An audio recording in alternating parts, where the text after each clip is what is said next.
Well, hey everybody, I'm John Riplin with a triple feature of 3 movies that I saw recently. One on Netflix, 2 on Hulu. There's going to be spoilers throughout all 3 of these mini reviews because, save for the last one, which was okay, none of these movies are really, that shocking. Like, you can tell exactly what's going to happen with every single scene. They're totally predictable, and they're not worth a full review, so that's just why I'm going to spoil everything right here. And I'm also going to try to watch as many horror movies as possible, at least one a day, even on days when I'm busy, because October is horror movie month, and I love me some horror movies. So you're going to see some reviews pop up. I'm not going to have a review up every single day, but I do love me some horror movies. And if you guys love horror movies, try to seek out, watch stuff from your collection, or watch Netflix, Hulu, or Shudder. I have Shudder, and I'll review some stuff from 2019 that they have. So anyway, here we go with the first one. It's a Netflix original French comedy / horror movie called Girls with Balls. It's about an all-female volleyball team, and it's shit. It's absolute shit. And not because it's an all-female volleyball team. The premise of it is basically there's a singing French cowboy that does an opening weird song thing, and then he does one, a number of minutes in, and then a little song at the end. And it's a 77-minute movie that feels like it's about 2 hours, and it's really sad because the premise is just fucking stupid. It's a coach taking his, girls team through the mountains. They end up pissing off some local inbred hillbillies, who in turn try to kill them.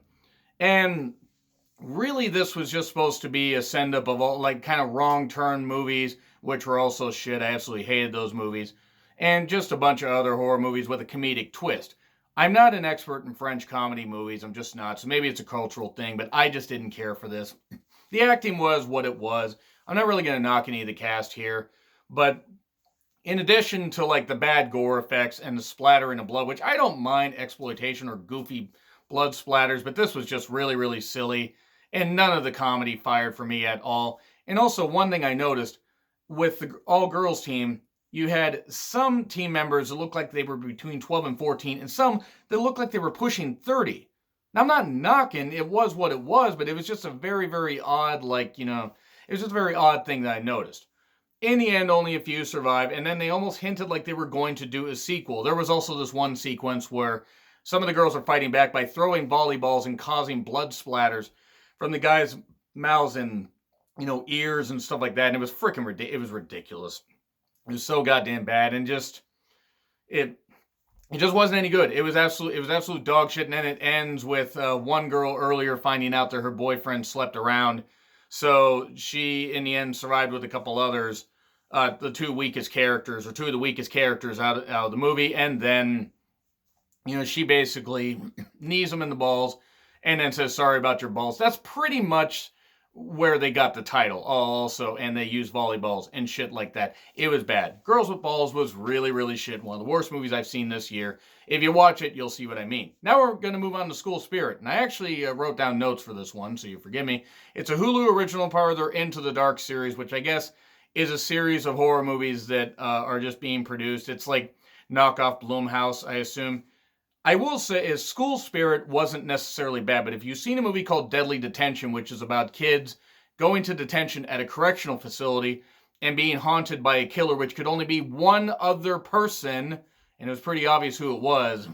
It was a small cast movie, and it was what it was. That's essentially what this was. You have some kids that break into a high school. One tries to put a video camera in the girls' locker room, and they both get dispatched by a killer that's dressed up like the swashbuckling buccaneer. Are there any other kinds in these movies, especially? But are there any other kinds of buccaneers? And so they get killed. And then we flash forward a week, and some people are in detention, including one girl that is like the class or like the school valedictorian. Why is she there? And then there's a nerdy guy that's there. Very, very quiet, shy, nerdy guy. There's the bully. There's the girl that has the alcoholic mother, and the screw up goofy guy. Gee, I wonder who among those characters is the killer. It's the nerdy guy. That's who it fucking is, and it was really fucking obvious. So they tell the story of how a woman had a prank played on her. I think she was a school janitor, or she was somebody that worked at the school. These kids played a prank on her. She ended up having a heart attack and dying. And so, her her spirit haunts the school. That's hence the title. No, it's the nerdy guy that was actually her son, and everybody dies except for the class valedictorian girl that ended up dispatching him at the end. I will say that this movie wasn't all that bad in comparison to what I thought it was going to be. It was still basic. It was about the same as Deadly Detention. I think it's actually around the same level grade-wise, even though I don't think I ever reviewed that one because that one was a couple years old. But one guy gets killed with one of those, like, paper cutting board things where you slide the paper in and you take the big old blade in the school and you chop him down. I don't know how that blade cut through the guy's neck even after a couple times. I mean, I know those blades are sharp, but for God's sake. It took a while for the killings to start happening, and since it was such a small cast, they had to pace this stuff out. Oh, and then there was a basketball ex-boyfriend that, liked the valedictorian girl, and he ends up literally getting swept off his feet, slashed off his feet, because he gets his feet cut out from under him. Literally, I don't know how. That must have been one really sharp blade. It was like one of those old Buccaneer swords. And so there's missing kid flyers also in the vice principal's office, which is like a red herring thing, but it's students that have gone missing and what the hell's going on. And wait a second, where did all these bodies end up? Like, where'd the bodies end up of the first two that were dispatched in the beginning? Well, it turns out that the nerdy guy actually has a basement, a classroom basement, with everybody there. I mean, literally everybody that he's killed, and it's about 10 or 12 people, and the vice principal, and he is like saying, I really like, it's like, I really like you, and like saying to the class valedictorian, I think her name was Erica. I didn't pay attention to any of these names, I apologize.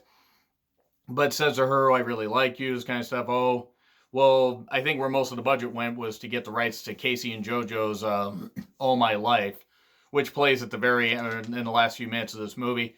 She ends up killing him during this dance that they have, and kind of, just says, well, why would I ever be with you? I don't want to be like, it's like, I would never be with somebody like you, and kills him, and it seems like maybe they're hinting that she could be a killer in later movies. Please don't do School Spirit 2 Electric Boogaloo. But yeah, it was bad. It was really not a good D+, though, because it wasn't as bad as Girls with Balls. It was a basic movie. At least some of the cast had some fun with it. But this could have been a goddamn stage play without the gore, and it wouldn't have been, out of place. Honestly, this was a pretty cheap production. Not horrible, not like the gore effects were that bad. Actually, the gore effects are pretty good. And the acting was okay, but D+ in all seriousness. And then we get to Pure, which is another Hulu original and part of their Into the Dark series. And this one was actually not that bad. It's like, it had elements of The Craft in it, with 4 girls of varying, levels. One that was a bad girl, one that was the kind of pure girl, one that was the black girl. And I mean, I feel bad for saying that, but they had the one stereotypical, African American, or at least pseudo African American in this. And actually, she was a character by the name of Shay. She was actually pretty good in this. And actually, none of the acting was particularly bad in this. But then you had, of course, the other girl that was in there that had her more impure thoughts and stuff like that. The premise of this is all these girls are going to a retreat with their dads. Except for one, Shay, she lost her mother, and then this guy stepped in to be her dad, kind of be adopted by one of the other girls' fathers that's actually at this purity event. It's this leading up to a purity ball. It's called Happy Daughter's Day, which is something that's leading up to it. And yeah, there's a preacher with a gun. That seems safe. That guy was really creepy throughout the whole thing. The whole idea of, women needing to stay pure, and, that they aren't trying to be controlled and stuff like that. It was not that bad. It was a typical production of why religion is kind of creepy when in the wrong hands. I will say this. I know people that are religious that are not like this, but this actually showed the darker side of religion and the bad parts of religion. So, the whole point of this movie was really just kind of empowering women. Eventually, you got to that at the end. The main girls sneak out. They tell this story about this woman named Lilith. It was in some Bible verse, I guess. I didn't study the Bible, so forgive me. But this woman that was betrayed and cast into hell, and then that's referenced later. Well, they try this ritual to summon them, and some boys show up. One that is the boyfriend of one of the girls, Jo, who kind of remind me of Fairuza Balk from The Craft. Just like look wise and stuff like that, and the fact that she had a unique look about her and seemed more the goth type, even though she was supposed to be pure, she was more the rebellious goth type. So anyway, they do this ritual thing to try and summon Lilith because it's like, okay, hey, but they think it'll be fun to do. Well, it turns out that if they're not pure people, they can actually summon them, and then some shit starts happening.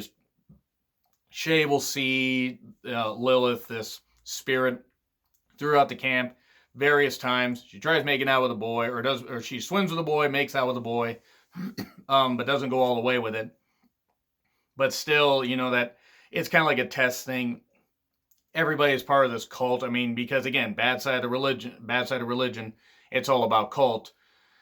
And well, yeah, they come back to their cabin and a whole bunch of bullshit happens. It just gets all kinds of goofy. This reminded me of like a conglomeration of a few episodes of Dead of Summer, which was a series on Freeform at a summer camp about when like a demon gets summoned. The preacher character was very creepy. The guy played it pretty well. The acting was decent. I mean, everybody was a cardboard cutout character, but everybody did the best they could to flesh it out. Really, at the there was this one kind of cool point where Shay opens up this book, and it's a book about Lilith, and she sees all this stuff about, like, lies and people spaying out, black stuff like crude oil.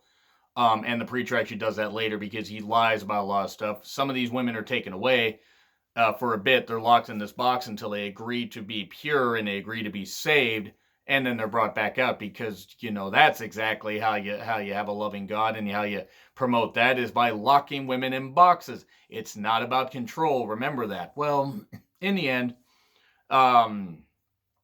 the preacher's daughter, Lacey, ends up offing herself at one point because she can't live she can't live like that anymore. That sets Shay off. She lets Lilith enter her body, and then we have a whole bunch. We have the last few minutes where finally some shit starts to go down. There's a bit of a slow burn here. They could have made this ending sequence a little bit longer, where Shay ends up killing everybody, with thanks to devil possession and stuff like that, or spirit possession. Makes them go to their, kind of like do a prayer thing, and then bang their heads on the floor, raises them up, snaps them all, just breaks their bones, and kills them. And then the women leave, and it's a whole empowering thing. Hooray for that. So, yeah, this movie wasn't bad, honestly. I mean, I know I kind of rushed through quite a bit of stuff, but again, there's not a lot of material to it. C for that one. It's average. It's okay. I mean, I don't know. There are some people that may not like it, but C, compared to the other stuff I saw, C for sure. But anyway, that's what I'm going to say right there. So, yes, F for Girls with Balls. D plus for School Spirit. And then we get a C for Pure. So we'll see what other movies pop up on Shudder, Hulu, and Netflix from, this year, that were released this year, aka shovelware, because a lot of shovelware exists on Netflix. So we'll see what happens, and I will post occasional reviews. So what do you guys think? Have you seen any of these movies? Let me know in the comments. Like, share, subscribe. Twitter handle, easy for me to say in the description. I'm John Ritlin. I'll see you soon.